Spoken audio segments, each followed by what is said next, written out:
2014 সালের লোকসভা ভোটের আগে দলের মুখ হিসেবে নরেন্দ্র মোদীকেই আরও একবার তুলে ধরল বিজেপি। 6 বছর পরে দলের সংসদীয় বোর্ডে জায়গা পেলেন গুজরাতের মুখ্যমন্ত্রী নরেন্দ্র মোদী। বোর্ডে ঠাঁই হয়নি মধ্যপ্রদেশের মুখ্যমন্ত্রী শিবরাজ সিংহ চৌহানের।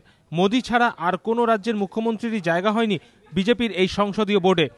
তাৎপর্যপূর্ণভাবে টিম রাজনাথ সিংহে গুরুত্ব বাড়ল উত্তরপ্রদেশের পিলভিটের সাংসদ বরুণ গাঁধীর। রবিবার নতুন সংসদীয় বোর্ডের সদস্যদের নাম ঘোষণা করেন বিজেপি সভাপতি রাজনাথ সিংহ। তাতে বিজেপির প্রধানমন্ত্রী পদপ্রার্থী হিসেবে সবচেয়ে আলোচিত নরেন্দ্র মোদীর পাশাপাশি রয়েছেন সুষমা স্বরাজ, অরুণ জেটলি, নীতিন গডকরিরা। নতুন সংযোজন বেঙ্গালুরু সাংসদ অনন্ত কুমার। जनता पार्टी के राष्ट्रीय अध्यक्ष राजनाथ जी ने अपने नए टीम की घोषणा की है। हमारे सभी मुख्यमंत्री विकास के प्रतीक बने हैं, लेकिन उसमें मोदी जी सबसे वरिष्ठ मुख्यमंत्री हैं।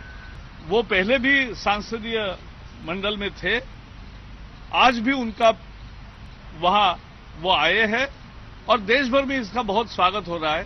সংসদীয় বোর্ড বিজেপির সর্বোচ্চ নীতি নির্ধারক কমিটি। লোকসভা ও বিধানসভা ভোটের টিকিট বন্টনের গুরুত্বপূর্ণ ভূমিকা থাকে বোর্ডের।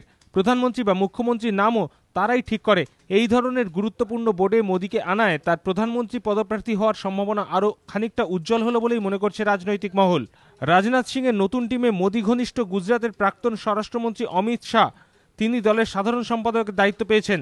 সোহরাবুদ্দিন ভুয়ো সংঘর্ষ মামলায় অভিযুক্ত হওয়ার পর গুজরাটের স্বরাষ্ট্রমন্ত্রীর পদ থেকে ইস্তফা দিয়েছিলেন অমিত শাহ।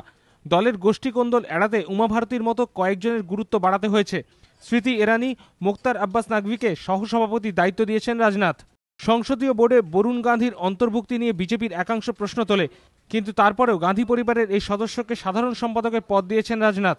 আগামী লোকসভা ভোটের আগে দাদা রাহুল গান্ধীর পাল্টা হিসেবে গান্ধী পরিবারের আরেক মুখকেই বিজেপি এগিয়ে দিল বলে মনে করছে রাজনৈতিক মহল। এবিপি আনন্দ।